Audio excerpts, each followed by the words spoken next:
again, like, I know what she's getting at, but I don't really agree that it's so finite. Yeah. So it's always going to be tricky. And what's worse, I feel like, is when you work on a team with people who don't understand UX or product design really well, and they're confused as fuck because, like, they've heard these terms in a bunch of different ways. They're really confused, like, what you are, how you're defining them, all that stuff. So it's shitty, and I think it makes us look disorganized and weird and bad as an industry, and that kind of pisses me off, but it's just something we have to deal with. So that being said, interaction design, I categorize as a practice that is part of product design. I think that people still hire interaction designers. How they define them is different company by company. There is, like, no metric for that. But interaction design is something that product designers do. Now, like, the clear definition that I really like, that my VP sort of uses. So, like, I work for Okta now, right? Under Okta's VP of design, there are 3 design branches. There's product design, there's research, there's a creative team. So the way that he categorizes these things is product designers design the way that our products work, literally. And that also means strategy. It means how they function, how they connect, how they talk to each other, versus the creative team are visual designers. So they design the marketing. They design all of our conference stuff that you see. Like, Okta's conference shit is, like, amazingly well put together. That's not us. That's the creative team. So they're kind of almost like internal agency designers. So they work on, they create iconography, they create our color palettes, and then we take all those and use them to design the product. But they are sort of literally, like, look and feel of Okta. That's the creative team. That's not us. We design how shit works. And, like, Brian, my VP, will say, like, when you think of designer, typically you're thinking of the creative team designer, not necessarily product design. And the last arm is research, which, everyone knows what research is, but, like, basically he's like, research is great because research makes us smarter. We're not designing blind. Like, we know reasons why we're doing things, and they're able to use dedicated effort to quantify those things so that we're not just, like, dumb designers like, oh, no, I think it looks nice. Like, we have data to back up everything we're doing, right? Mm-hmm. So that's sort of how he defines those 3 lanes specific to Okta, and I really like that definition.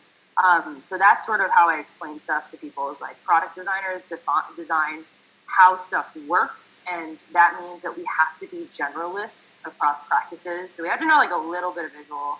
We have to know interaction. You have to be decently strong at, because that pretty much dictates, like, how you're able to manifest the product in a way that people can use it.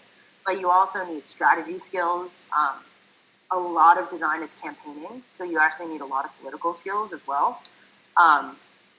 So that's sort of my definition. Is that helpful at all? Yes. So I'm gonna ask, what the hell's a product designer then? Like, that's the same, like, thing as the first one you just described, right? Mm-hmm. Mm-hmm. Okay. Yeah. And they're kind of like the generalists, where they kind of, like, work with research to kind of get their insights and to instill into the interaction design, but they have to be visually strong enough to be able to, like, mock up and do the hi-fi. Yeah, so you definitely have to ship hi-fi designs. Okay. Like, having a creative team doesn't preclude you from that. No, the creative team might hand you the assets and the color palette you need to apply them. But how you apply them from low to high fidelity is completely owned by the product designer. Obviously, it also sort of depends how big your company is. So we have a creative team. We got them eventually. We didn't have them for a long, like, before me, but, Okta did not always have creative, like, design, like, visual designers. So if that's the case, then as a product designer, you need assets. You just got to pony up and make them. So, like, it, depending on how big the company is, you sort of have to figure out what are the constraints of your job, because they will change. Product designers are kind of like the scrappiest designers. It's like, because you basically you can almost, the way that Okta, like, thinks about hiring product designers, which I think is pretty kind of awesome.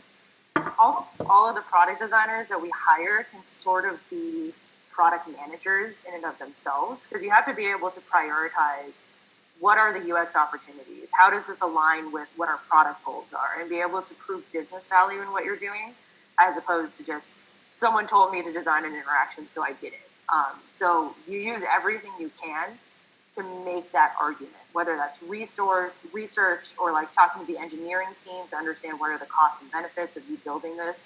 If you're scrappy enough, that takes away their support tickets, that like generates not like actual revenue, but that generates value for the company because they can be doing something else. So you have to be able to make product and business driven arguments for everything that you're doing. And that's something that you sort of have to own as a product designer that you may not have to own as much of in other design practices. Like it's more like we handed you this thing to make it, so make it.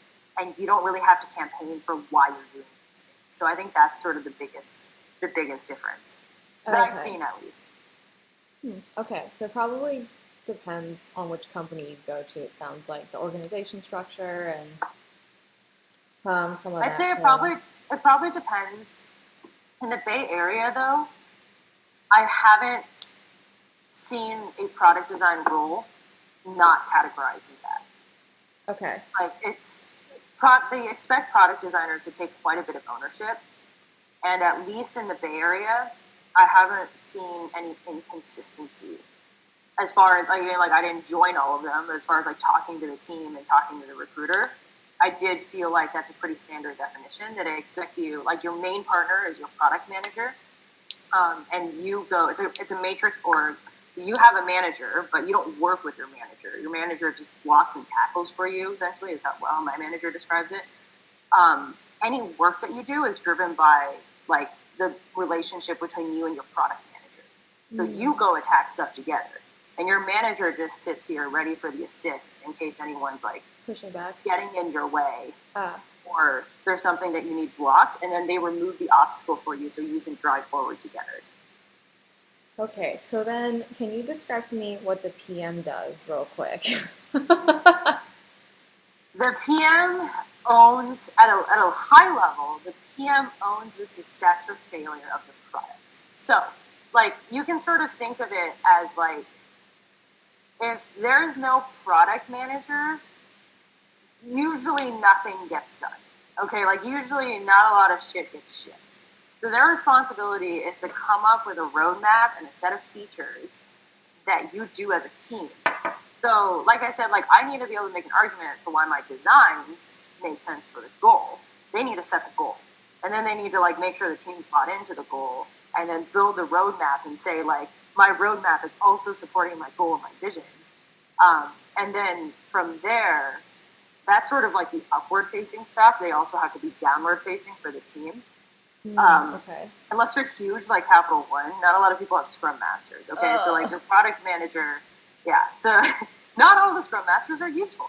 So your product manager sort of has to be the person to just crack the whip and just go make sure everything's getting done, like make sure people are heard, make sure the team feels like they're empowered, like all of this bullshit to like keep the team running and also working toward his goals. And that includes the designer as well. Just because design is usually, like product design especially, is a lot more invested in whether or not the manifestation of the product is staying true to the goals that he set. You typically work a little bit more closely in front of the engineering team. So that's sort of what the product manager is respond, and also like priorities, decision making. So like good product managers, you should feel a true partnership.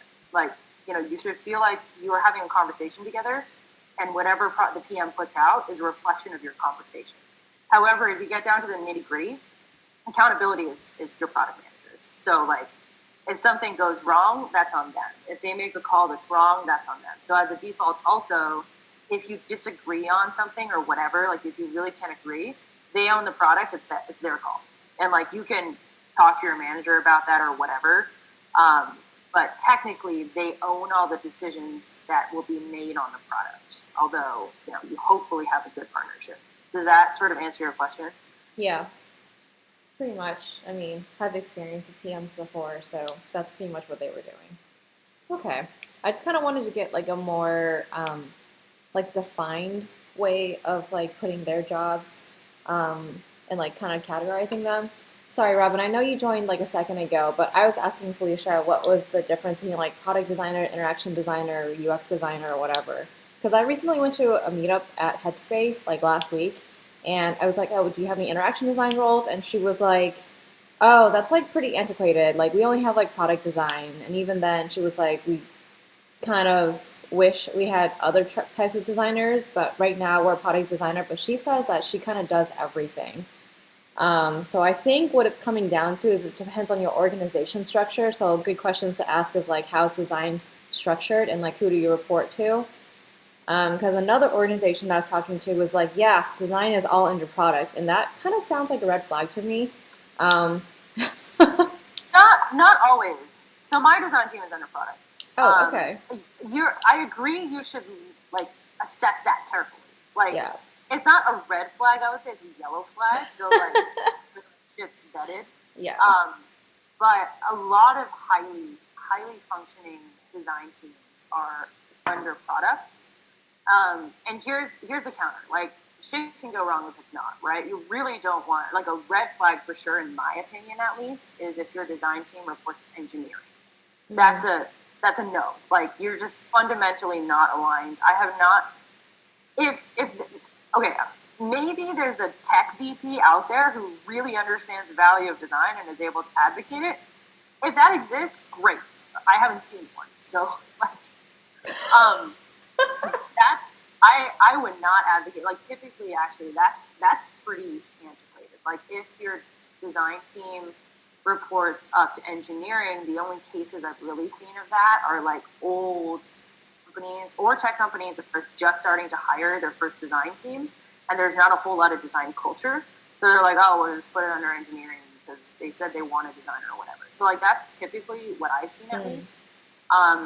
If design is its own branch, which like it's not really like, let basically, if because eventually sooner or later design will technically kind of report up the product in almost all situations. It's just depending on like whether or not you report to a strong product minded leader or if they let you do whatever you want.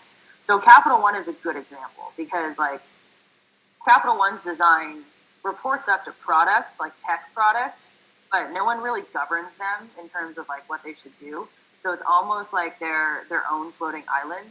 When when a company is, or when a design team is design driven, oftentimes you get a lot of idealistic, at least this is what I've heard from a lot of friends. You get a lot of idealistic leaders who creep in and are not focused on delivering value, business value for the company or like about solving problems.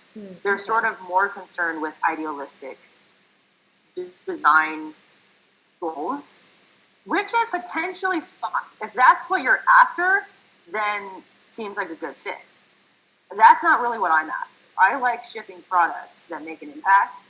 So therefore, I don't really want to be floating out of nowhere. I've heard a lot of rumors about Airbnb that, like they're pretty design led. Their CEO used to be a designer, and they get really micromanagey and make decisions on like whether or not a button feels right or is visually right according to the CEO. And then you're not looking at objective metrics. You're looking at someone's subjective opinion who is like a revered design leader. That doesn't appeal to me, but that does appeal to some people. And if that's the case, then you should go after design-led companies. Okay, that's a good perspective because I had heard that and I was like, that sounds like a red flag, but I guess it's yellowy-ish. Yeah.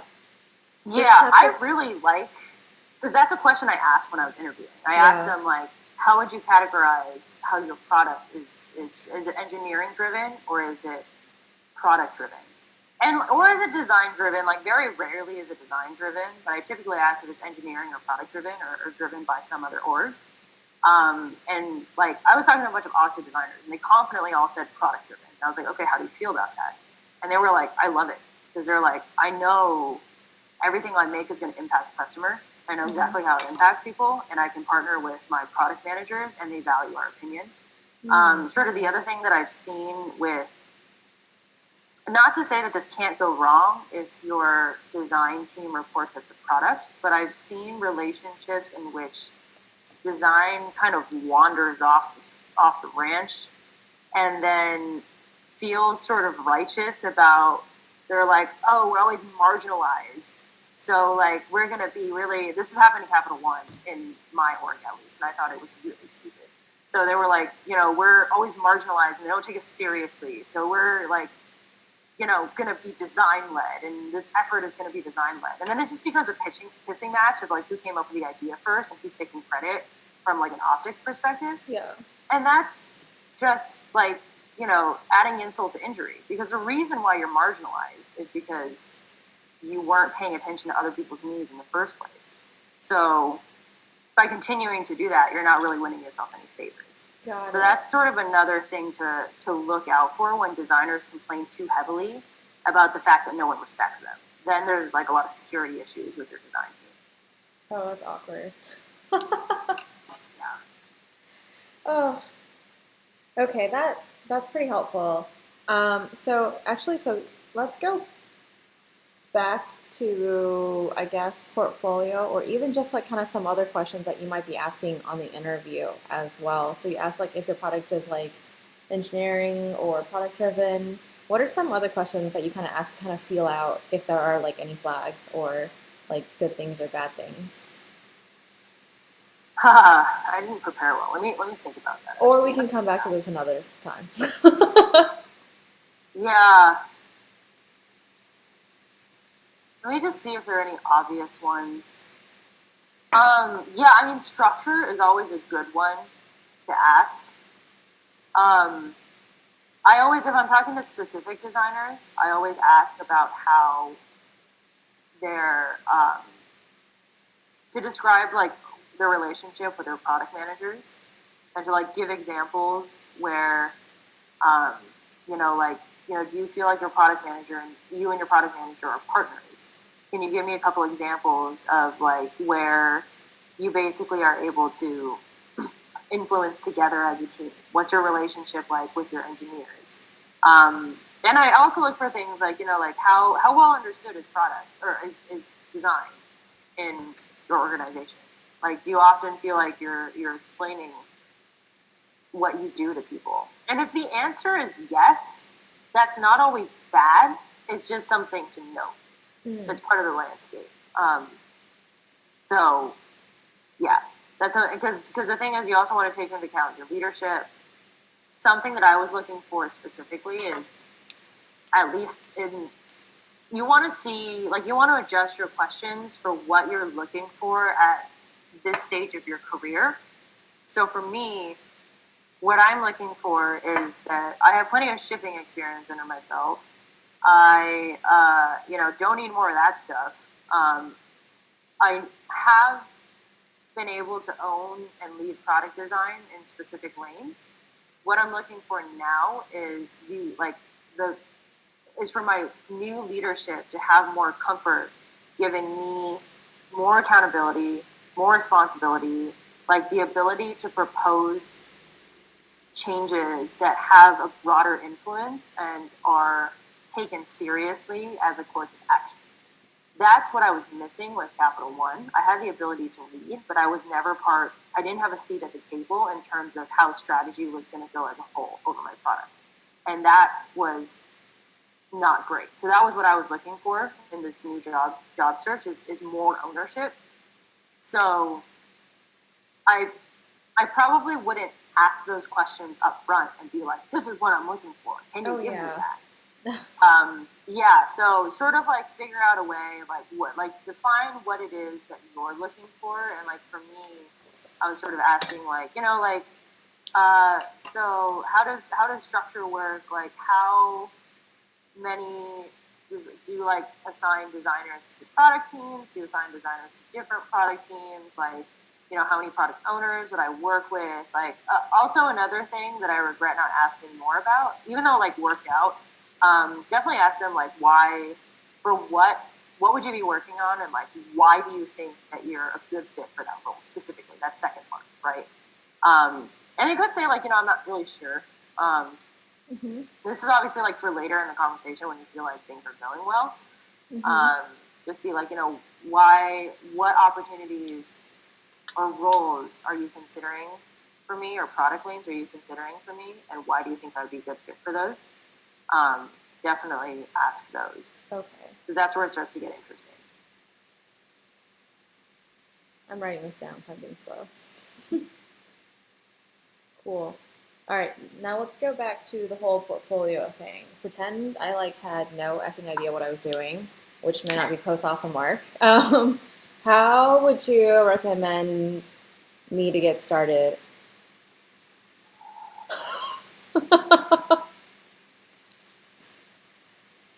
Okay, I think it would be more helpful if I tell you how the process goes. Yep. And then I think you can sort of work backwards from there and figure out how you want to deal with it. Because it's more like, you start by taking stock of your portfolio piece options. But how you apply them depends on what kind of person are you trying to communicate? What kind of designer are you trying to communicate that you are? And what portfolio pieces showcase that the best, and different facets of it, but still stay true to who you're communicating that you are. So, in my experience, for product design recruiting in the Bay Area, which it is not worth it to go through all the different scenarios. So I'm going to tell you this is my experience. Know that it's for a specific use case, and decide if and how and what applies to your situation. Typically, the typical process goes like they find you somehow. Either you apply directly, like you have a friend, whatever. You're on their radar. You get a recruiter call for half an hour, and if you're not a sociopath, it should be fine. If you're not a sociopath, or if it's not like a massive mismatch in what they're looking for, because that happens sometimes, then it should be fine. And if it's a massive mismatch, that's on the recruiter. That's not on you, because they looked at your portfolio and they misjudged. So, next step is you should probably be booked for a 1-hour portfolio review with the hiring manager. Or possibly if it's a small operation, like the head of design or something, like with some managing authority figure that has a stake in the role that they're hiring for. And you review your portfolio. Basically, it'll be like a 15-minute conversation to sort of get to know you, for them to introduce themselves, and then they'll typically give you a little bit of time to ask any clarifying questions or short questions, and then you spend like the next 35-ish, 40 minutes going over your portfolio, and then at the end of it, they'll tap with if you have any more questions for me. So that's that second interview. And then typically, if that went well, so that's the key thing. If that went well, then you're going to get the onsite. Obviously, the onsite is important, but that's the thing that you really have to sort of nail at that phase to get to the onsite. Onsites can vary depending on how big the company is, how much they have their shit together in terms of recruiting processes. If you get a startup, things will be crazy and weird, so just expect that, because I wasn't prepared. I showed up and everyone was like, oh, hey, this way through all the boxes and storage that so in any case, just be prepared. Be prepared for anything if it's a startup, because things will get weird and no one will have their shit together, which is just how startups work. So it's normal. But for me, I had 2 serious on-sites. One was a startup that was insane. That was like 9 to 2 or 3 or some shit like that. It'll typically include lunch. And then my Okta on-site was like 9 to 5. Jesus So, Christ. Okay. Yeah, it was insane. I think I probably had 5 or 6 design challenges plus a portfolio review in the morning. So that was pretty intense. But they're not all like that. That's on the more aggressive side. Either way, you will have at least you'll start in the morning with a portfolio presentation, which is slightly different than a portfolio review. I'll talk about that later. But then you'll start with a 1 hour portfolio presentation, typically with a panel of designers, maybe some like cross partners people, like a product manager or like an engineer or some shit like that. So you should, like budget for some time to ask them questions. Typically, like I've heard people say 3 portfolio pieces. I think 2 is more reasonable, with a third as a backup. So that's typically what I would do for an hour. Because you also have to do stuff like intros and like show them you're like a nice person and all that shit. So you gotta get that out of the way. And then after that, you're typically going to have at least one design challenge. They may choose to do like a more in-depth design challenge. They may choose to do a couple of like pretty casual co-whiteboarding session design challenges, and then have like a more put together formal one. But you'll have at least one, typically right after the portfolio review. And then between there, you'll have things like potentially, there's almost always a partner interview, which is typically more of a behavioral interview, but they'll bring in like an engineer or a product manager or both. And they just want to get a feel for like what your philosophy is as a designer, if they would enjoy working for you, like other behavioral stuff, like it's, pretty standard. Other than that, like typically that's either before or right after lunch. You'll have lunch with probably the design team as well. So it's a good time to sort of, these are definitely going to be your peers. So see how they feel about the company. Like what is their opinion? What did they join the company? That's another big question that I ask people. What do they see as growth opportunities for them? Typically that'll be that you get within like a few joins. But yeah, like other than that, that's pretty much how things will go. And then my advice for the on-site, be prepared for it to go well. If it doesn't go well, you don't really have to be prepared for anything. If it goes well, you have to be ready to like start your negotiation on the spot. Yeah. So have that shit ready in your head. Because I did it the first time, and I was like, all right, fuck, I'm gonna go back and look at my numbers and have this stuff ready. So just a heads up there. But, yeah. So, okay, kind of wrapping my head around everything. So 2 portfolio pieces drawn out, a third one for backup, and then I'm guessing for the first 30-minute recruiting call, they're probably just looking at your portfolio online, right? They're not gonna, you won't, it'll be literally a phone call. So there will be no visuals. Oh, got it, okay. You might look at some of your like portfolio pieces online, but you shouldn't be expected to be like prepared for anything. It's probably gonna be with a not design person. So they're probably just asking like your skill and like what your fit is and whatever, probably, right? Honestly, I would say like for that call, sort of just be prepared to tell them at a high level, like, because it's all. So I should dig up this article. One of my peers at Capital One, who is like a screenwriter, wrote this really good article about how you should figure out like how you structure your portfolio, like a storytelling exercise. Mm-hmm. So basically, she's saying that like you are telling a story. You have a moral to your story, and that's sort of who you are as a designer, that you're like selling to the company. Like, is this a good fit? So you should basically start by telling them that, and every single portfolio piece that you talk about should be in the vein of like, here's an example of why I am who I am. And here's another example of why I am who I am and where I'm heading. And all of them should have a forward momentum into like, this is how I've developed as a person.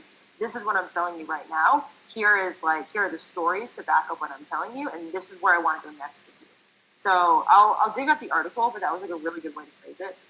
So if you think of that arc, that story arc that you're telling, be prepared to just tell the recruiter like a high level summary of it, like literally like the movie plot, right? To be like, I am looking for a product design position. I'm looking for ownership. I have plenty of experience shipping. What I want now is more accountability and a good partnership with my product and engineering teams, and feel like I am a participant within the design team, and to also learn from, really excellent designers. So like that's not what I pitched. It was just like my shitty, like if I remember correctly, those are my criteria.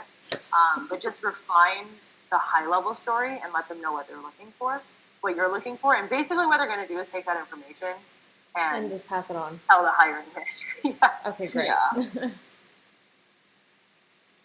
So then the 1 hour portfolio review, is that the one where you have to have like a slide deck, or is that a different one? Because yeah, I don't know if it's PDF or slide deck or like what are people doing? How I did it is that I had a slide deck for every single portfolio piece that I was going to talk about, and that went in depth. And then I had a presentation ready slide deck that obviously like summarized slides from my 3 in-depth slides. With the exception of one, I technically had 4 portfolio piece options. I ended up only using 3 of them, with 2 of them as required. Like 2 of them in the actual meat of the presentation. The last one was like an appendix item. The reason why I didn't do the 4th one, it was because like it was meant to be a purpose, and it was basically for me to say like, look, I've shipped a lot of stuff in mobile, and I will show you our shipping process. But in this role, I didn't have any ownership, so there's not that much of a story to tell. But I can show you like in detail that I have had a lot of training and a lot of practice working with engineers, speccing things, getting stuff out the door. So it was pretty purpose built. And what I did is just show them my website with the specs. So things like that, like use your best judgment. If there's not like a compelling story to tell and you're really just trying to demonstrate a skill set, then you may not need it then. Okay. But I can actually show you. How the fuck do I share? Desktop. Alright. I pulled up a couple of things.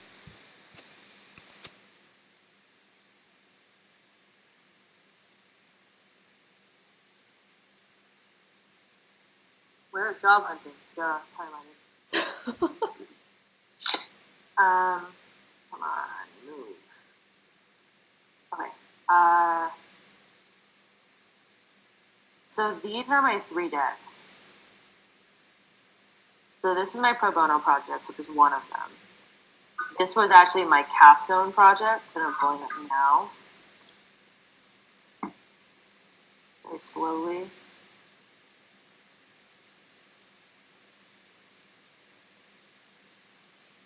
I think it's because it's got nasty images in it. And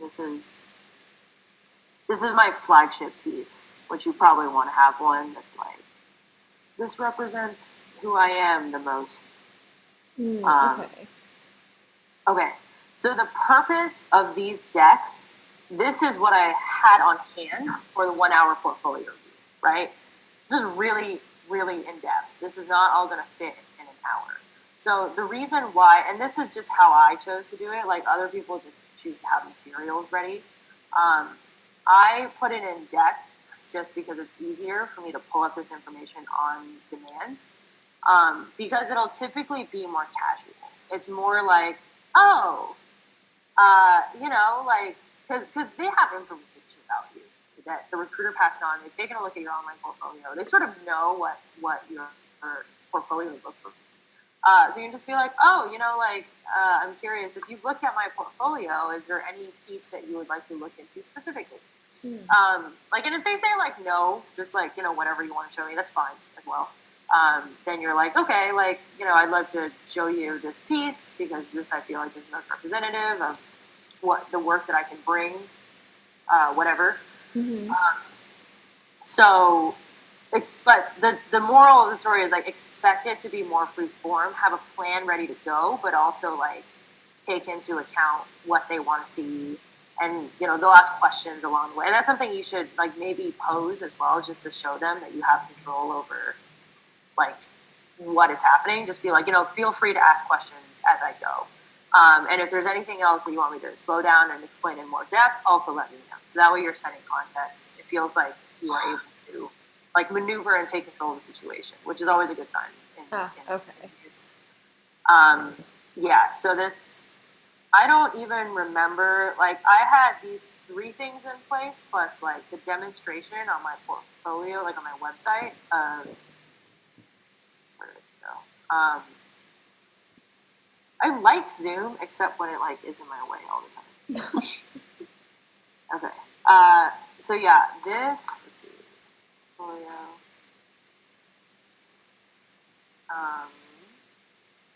So this is the piece that was pretty just delivery oriented. So I just needed to show them that I could churn stuff out. Mm-hmm.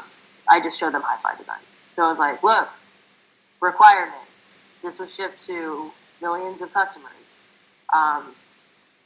We did accessibility call out. So I have training in that. Like, we did redline. This is like how we work with engineers. So, and then look, I shipped more stuff. And it's like kind of convenient because like mobile is somehow like the crowning jewel of demonstrating that you're like a real UX designer. I'm not really sure why. I think web is plenty difficult, but like if you have mobile work, people want to see that. Okay. Does anybody know why?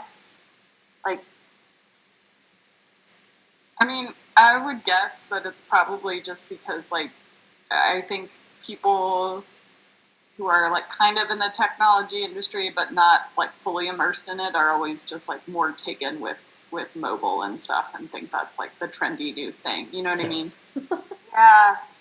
Yeah, it's either that, but like what's confusing, because that's valid. I think that's totally valid. But what's confusing is also like seasoned product managers or product also consider it pretty.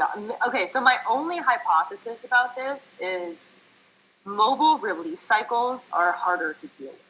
It might mean that you've worked in a train that had to have its shit together by nature that release up like something every day. That's like my only guess. I don't know. I've not worked with mobile. It's only like desktop experiences. Yeah, no, I mean, because that's just like, I don't really have a good reason for this. This is just something that I learned. And I don't really know why. So just like, if you have a mobile piece, use it to your advantage, because apparently it's valuable. I don't know why. So, the response in the market. Okay, so. And how many pieces do you have on your online portfolio? I have 4 pieces, so which is the same 4 pieces that I am basically, I have sort of on hand. So this is my flagship piece. This is basically like, I led the product design of this from inception to where it is now. Like impact, blah, blah, blah, whatever. Like you want to have like, this is my piece. That's sort of your flagship thing. This piece for me, like again, this was like I have been around the block and I've shipped enough stuff. I know how to do it piece. So this is just like, I have experience. This is my grad school capstone piece. I eventually decided to take this out because it didn't ship. And that didn't fit well with my story. Because my story was like, my entire career, like my actual career, has always been delivering results. So I just took that out just because it didn't fit well with it. I kept it in here because what it does show is that I've had depth in the whole product design cycle, and we're able to take a very nebulous ask and turn it into something tangible and go through the steps of that and do really in-depth research. So that's why like this is an interesting piece to keep on here. But I didn't talk about it when I was interviewing because it didn't tell my story well. And it took me a while to figure that out. I was like, okay, I think this needs to go because it just isn't fitting. This is like my 3rd optional piece. So in my portfolio presentation, I show these 2.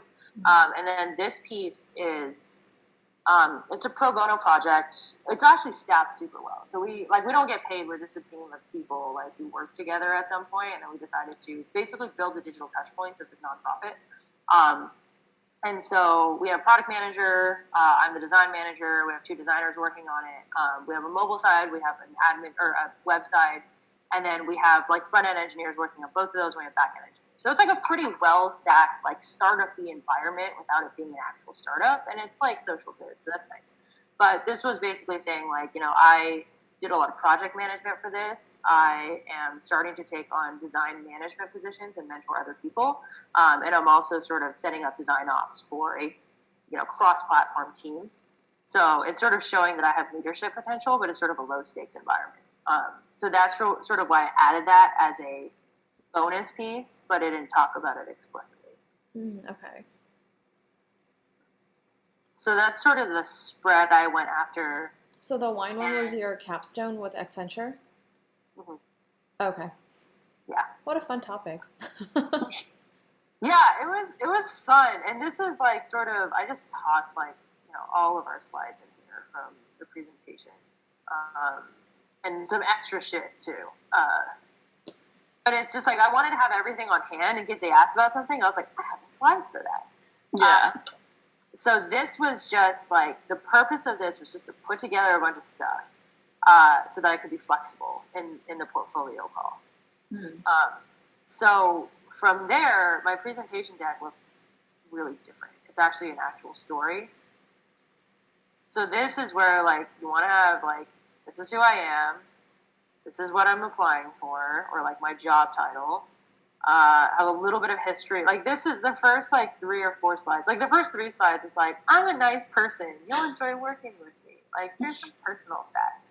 So like make sure you include that though, like for real though, because that's just what is expected and also just nice rapport with.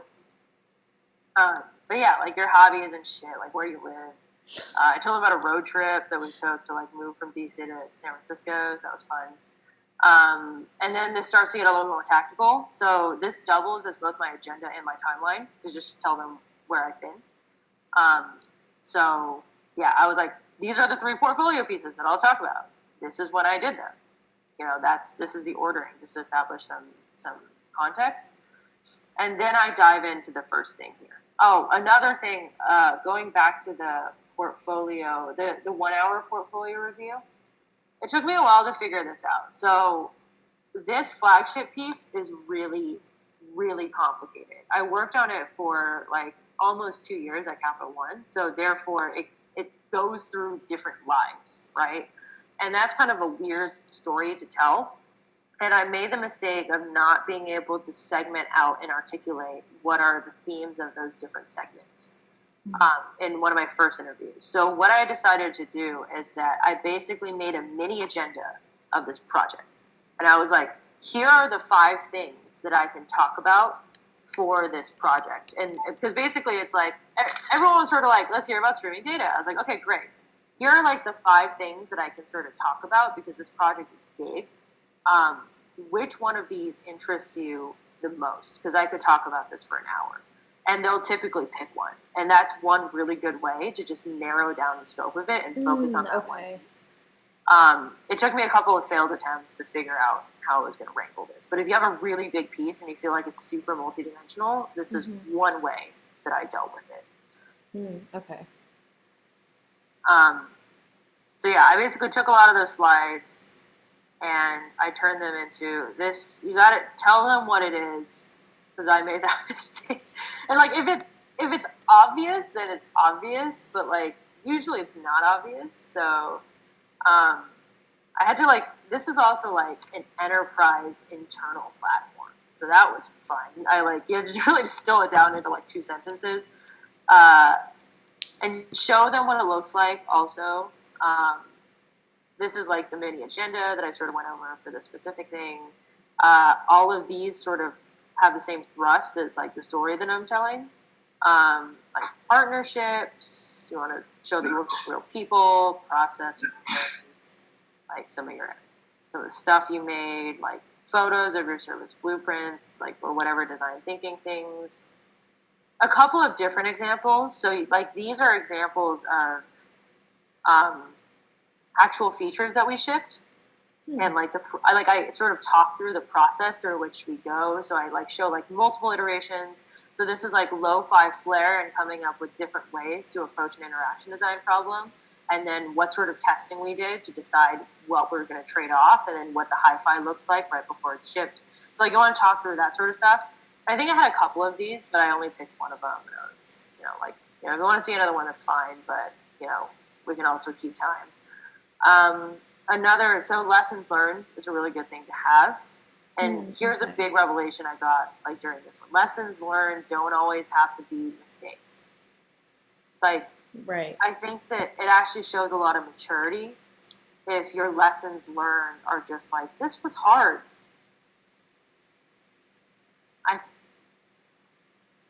This is like way more complex than I originally thought it was.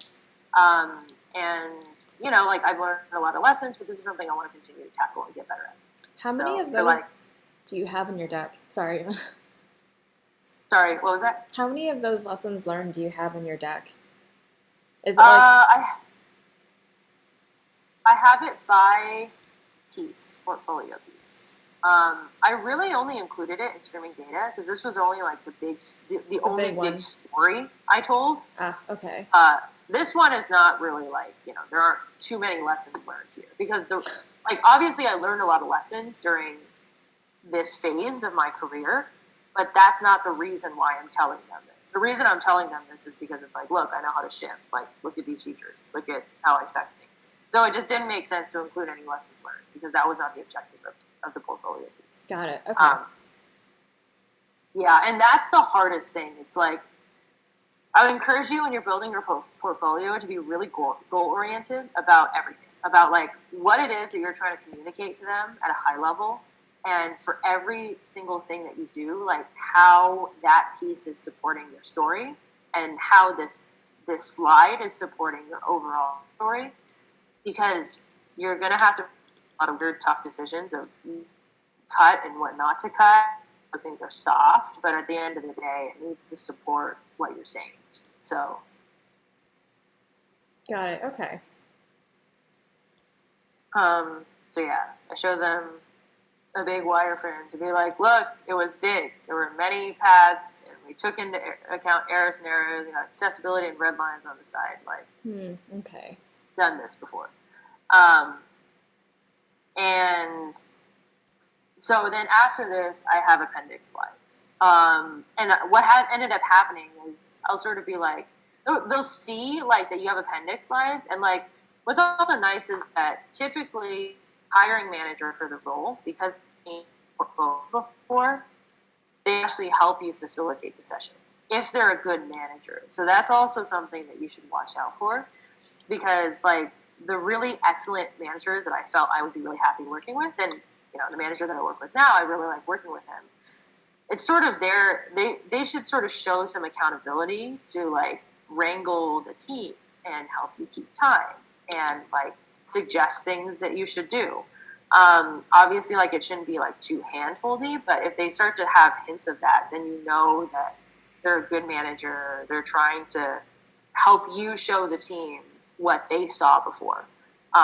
So that's kind of something to watch out for as well. But for example, like with Okta, my hiring manager was like, oh, like, why don't you give a 2-minute pitch about your last portfolio piece? So have that ready as well. I would say like have like the 1 to 2 minute version of each of your portfolio pieces ready to go, just in case you're asked to do that. So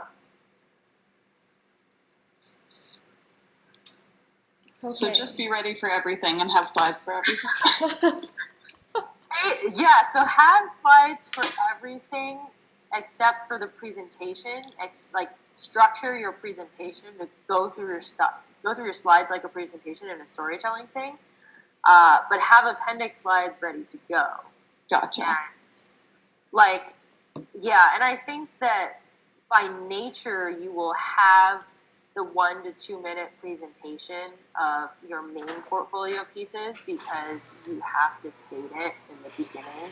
Like you'll just know, like you'll be able to produce that pretty quickly. But for these things that are like sort of like softer portfolio pieces, they're like, oh, we did this thing and it was nice. Like that's something that you have to think a little bit more about like how do I say this in 2 sentences and make it compelling. So. Okay. Would it be too much to ask for you to send out this? Yeah, I can send this out. Cool. That would be awesome. Yeah. Quick question. For design challenges that you get asked, what is a good time frame or expectations of what they would ask you to do? Like, because I had the experience of one time a startup. They're like designing the whole software, right? I'm like, are you kidding me? That's kind of a bad sign because it's like, look, are you just trying to get like free design time out of me? What's Right. happening here? Yeah, I would say this is always tricky. If you're in the right spot, most companies who you want to work with, ideally, in terms of they have their shit together, they know who they are, they know what they're looking for, it will not be so exam-like when they give you a design challenge. So they expect you to ask questions. They expect you to be collaborative. They expect you to leverage their knowledge. So don't be afraid to do that. And if they're really withholding, like super withholding, that's kind of a bad sign anyway. I've gotten really broad, vague questions. So the startup that I interviewed with, they were like, all right, design challenge time. They're like, feel free to use your whiteboard, whatever. And then they were like, food waste, go. And I was like,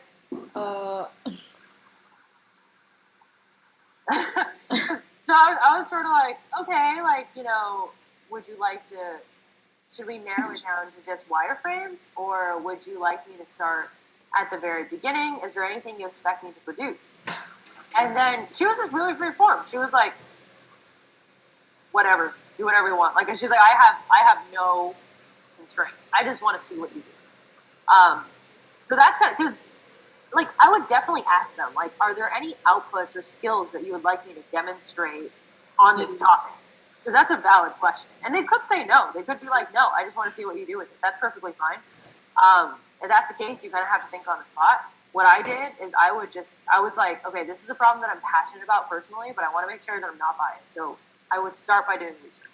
So I started by, like, coming up with sources that I could talk to, like, food banks, obviously, homeless shelters.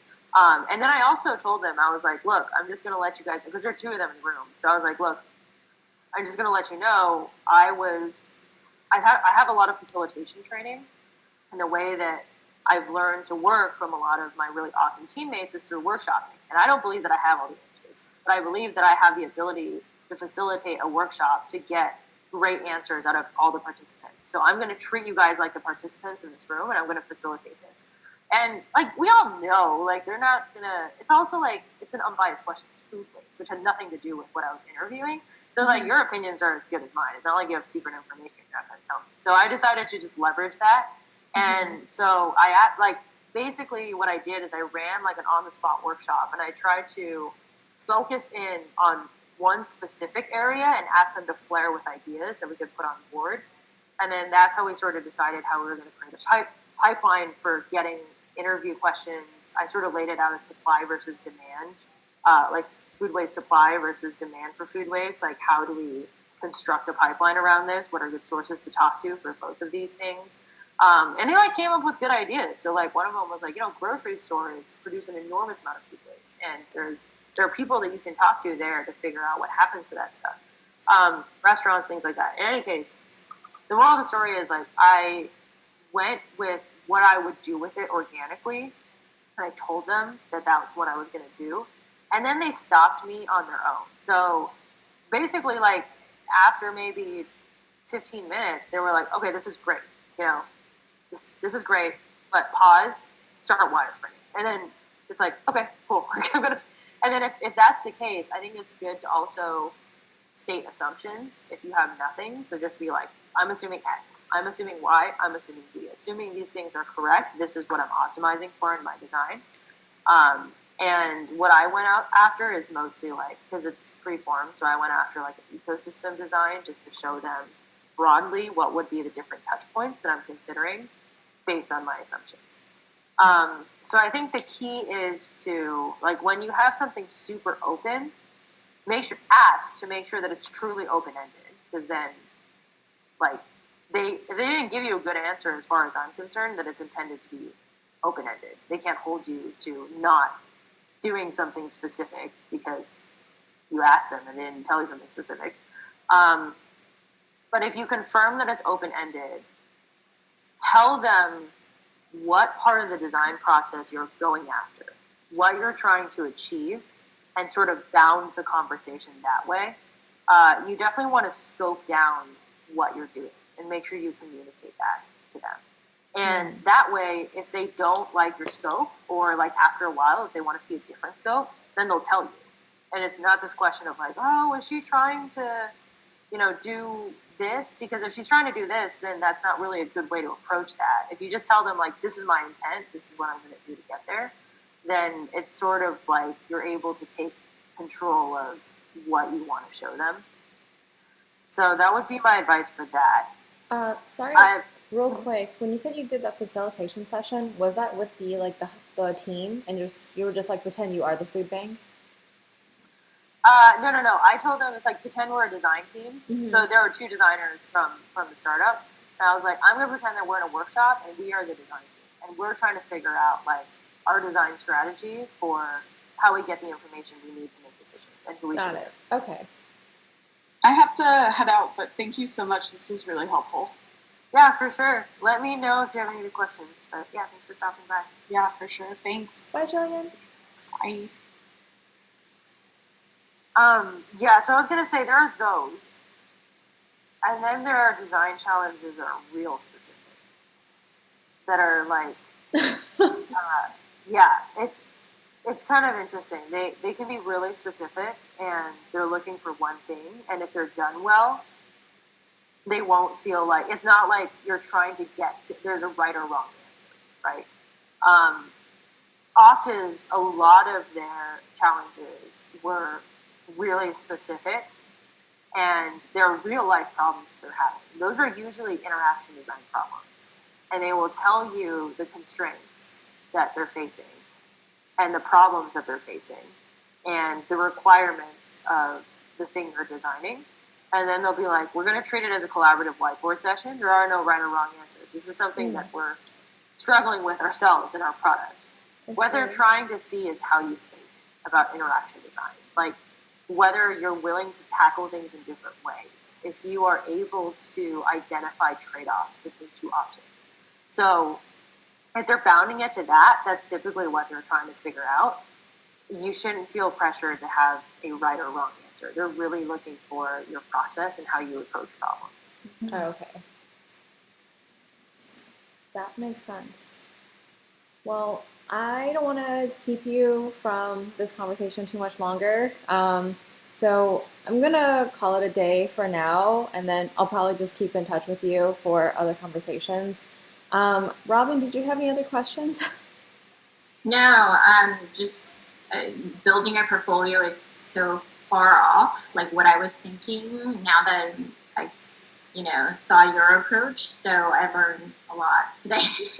Actually, I'm really glad, because I was slacking with Cindy, and I completely forgotten that today was a portfolio review with you, Felicia. So I don't think I've even met you in person. Hi. It's good to virtually meet you. Hi. What's your name, by the way? I'm sorry? What's your name, by the way? Robin? Robin. Okay, Yeah. good to meet you. Great to meet you. I'm so happy I stopped by. This is so awesome. So, yeah, and also, this is just one way of doing it, and this is an aggregate that I took of stocking a lot of people's portfolios and their processes. So, don't just stop here. Like, it doesn't end. There are other people who, I've seen people create, instead of slide decks, like PDF, like almost like a booklet, like a PDF booklet, and they'll cap their portfolio pieces to 2 or 3 pages, or 1 or 2 pages, or something like that. It's completely flexible. So, like, don't stop hunting. Ask for other people's portfolio pieces and process too. Yeah, yours is the most common that I've seen so far. Google actually had a portfolio talk like maybe 2 or 3 weeks ago. It was literally the same thing. They were like, portfolio's flashy, but once you get to the second portion, we're talking to the hiring manager, make sure you have things that are fleshed out. And then when you get to the last one, that's the one that you want to dig really deep into all your processes, all your considerations.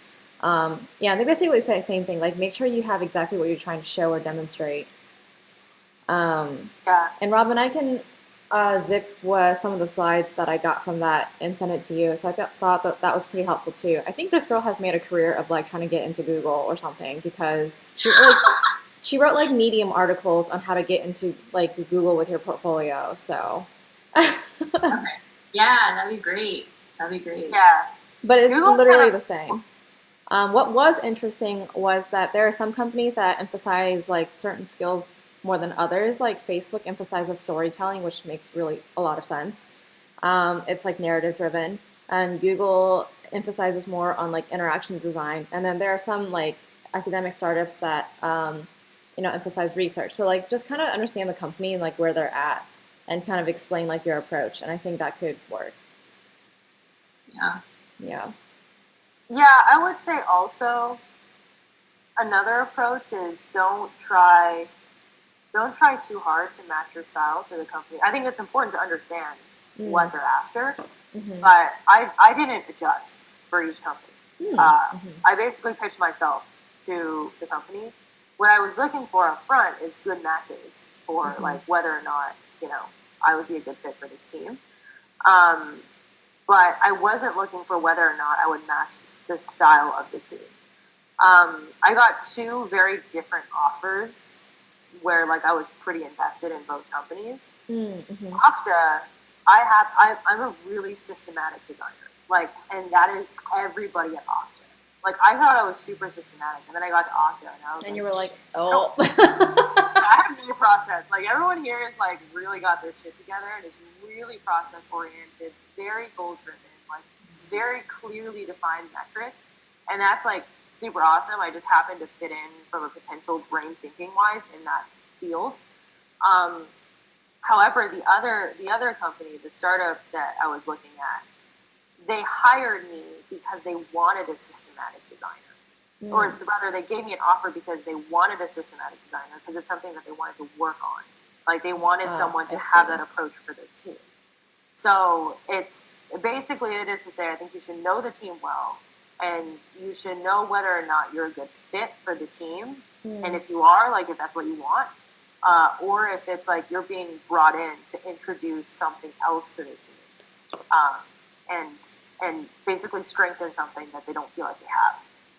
So, and you don't really always know that until like the hiring manager sees your portfolio and is like, oh, like this is what we want. So, yeah, like stay true to yourself, pitch who you are, pitch who you want to grow as in your next role, and just make sure you communicate that forward momentum. Got it. I might have to ping you later because we're running pretty, like a little bit over. But I'm curious how you do your salary negotiation stuff too. Yeah. I don't know if that might take a fun. little while, so we'll figure some other time for that. But It's actually pretty simple. I'll just give you the rundown right now. Okay. Take your current salary. Well, okay, so assuming that you have like a current salary, which is not everyone in the program, which is fine, but like take a version of your previous salary, right? Take your base, take your average bonus for the year, and then also take in anything else you get, like 401k benefits, of which Capital One has great 401k benefits. So factor that in. Literally put all that, and that's what you call your total comp. So if anybody pushes you for figures, which I refuse to give anyone my figures until we get to the on-site, and I'll just dodge until then, and most people are pretty respectful of that. Like, they'll try, but if you dodge, like, they'll just let it go. But then, like, if you get to the end of the on-site and they ask you for your comp expectations, that means it went well. So you want to have things ready by then. So you basically tell them, this is my total comp at my last company, and this is my base comp out of that total comp. And you leave it at that. Okay. And you make them make you an offer. Okay. Like, and they'll try to, what you don't do is answer, they'll be like, okay, great, what is your expected compensation at this new role? And you're like, I don't know. It depends on a lot of factors. Obviously, I just told you my previous total comp, so it would have to depend. So you're basically saying, like, make me an offer. But I would not price your expected salary. I would just tell them your total compensation and then have them make you an offer from there. And then after that is when the negotiations gets fun and complicated. But just say have your mentors on call, because that's what I did. Like, I literally was like, I'm calling you in 5 minutes with this like new information. Like, please help negotiate. So that was helpful also. But. Without saying, telling us about your expectation or what you get paid or whatever, because I'm switching. I'm coming from a different career, so I'm kind of starting off, but not like a base. So what's the going rate? Do you know? I'm sorry? Where, location-wise? Because that's the number one. Orange County. For, for base,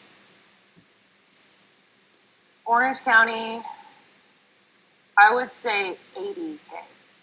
Okay. It's a pretty middle of the road. Okay. I've seen like 80, 90, 100. So I don't, Felicia, did you also see your band or your bonus increase with the masters? Because I know at California, I think it was like 5 to 8K if you had a master's per year. Yeah. It's kind of loose, but yeah, it'll go up with the masters. But if you're being hired into the new industry with a master's, it's kind of tough. Although you can sort of argue that into your next bonus. It all depends on your company. I think 80K for a starting position in Orange County is perfectly fine. Like, it's not like a steal by any chance, but like, I think some people hear that, like designers in the Bay Area start at like, 110 or 120 or whatever. It's the Bay Area. It's like different. So, I'm not to say that you shouldn't lowball yourself. It's not like, an awesome offer, but it's a pretty reasonable offer. So, yeah. So, like, look at the offer, decide if that's what you want, but that's pretty standard. Okay. Anything below that, though, you should be like, all right. So I feel kind of awkward. I had my old software engineer salary, and it's comparable to software engineers in the area. Do I just give them that anyway? You're in LA, right? Yeah.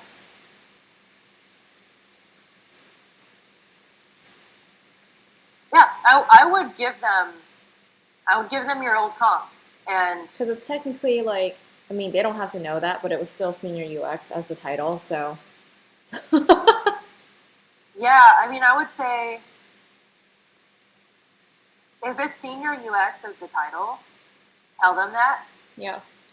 And then tell them your old salary, and they'll look into your history and they'll make a decision. Just because it's like negotiation is when you want to start being a little bit tight-lipped. Yeah, my manager told me whoever says the first number loses, and I have to tend to agree. Yes. Yeah. But I also have been burned before where I gave a number that was like a little too high, and then they turned down the offer. So I'm like, well, fuck. Did they like rescind the offer? Oh no, they were just like, oh, that's too high, and I was like, well, I kind of refuse to go any lower, so. Yeah, I mean, if you can't agree, then you can't agree. Like, just don't be afraid when you're negotiating. Like, obviously, you should be reasonable, but if you think you deserve more, don't be afraid to ask for more. The worst thing they can say is no. Okay. And then you have to make a decision whether or not you want to take it as is, or if you're not happy with that comp. But don't be afraid to name a figure that you feel good about. Instead of don't name an outrageous figure, but don't be afraid to name a figure that you feel is something that you would feel good about as you continue to work there. Okay, last question before I let you go. I'm sorry. No worries, it's okay. How do you dodge when they keep on asking? Because I've gotten some really pushy people, and I'm like, I don't know how to dodge.